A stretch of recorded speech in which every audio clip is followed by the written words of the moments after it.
Well, something that I think is also pretty sick is this comic that I picked up last week, Hairball #1.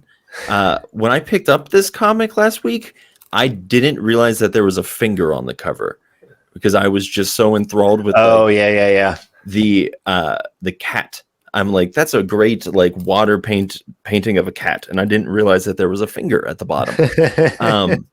So I did post about this on Instagram as well, but for me, like this was such a nice like I love a good poetic experience when it comes to a comic, and that's how I felt about like Caffeinated Hearts. Definitely was that. Also, like Where's the Farthest Place from Here kind of had that a little bit too. It definitely had that like storied, like what is that called, an epic kind of sense to it. Like it's a poem but it's larger and it contains characters and all of that.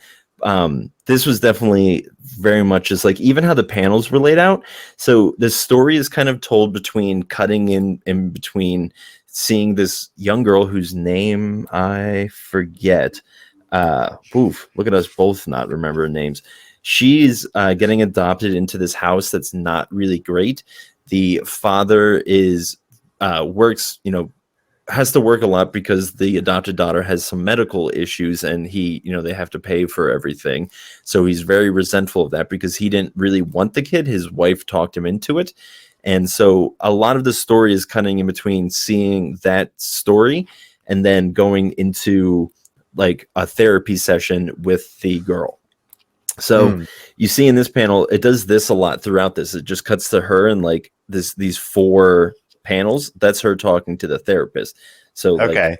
And then it's really cool. Like I said, it just cuts back and forth. Like the last thing she says in this panel is, I'm not sure. And then the next one, it cuts back to her house life. It's the wife asking the husband, how late did you stay out? And he said, I'm not sure.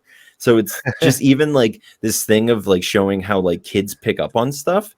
And it's very much written from like, we're watching this girl like in her house. I realized I hadn't even talked about the cat yet. And then where the cat comes in along is the cat was adopted on the same day as her. When she came home, the cat was like sitting on the doorstep and they couldn't get it to go away. So they just decided to let the girl have a cat. And I can't remember the cat's name. So I'm sorry. This is a very good comic. I'm not good at remembering names.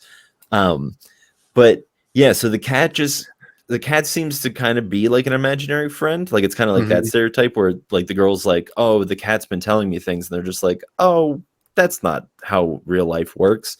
But yeah, the cat's definitely got something going on with it. I mean, just from the cover alone, it has a finger sitting in front of it and like an ominous stare. But during the issue, I won't spoil this at all. I'll see if I can find it. Yeah, it does. It does this.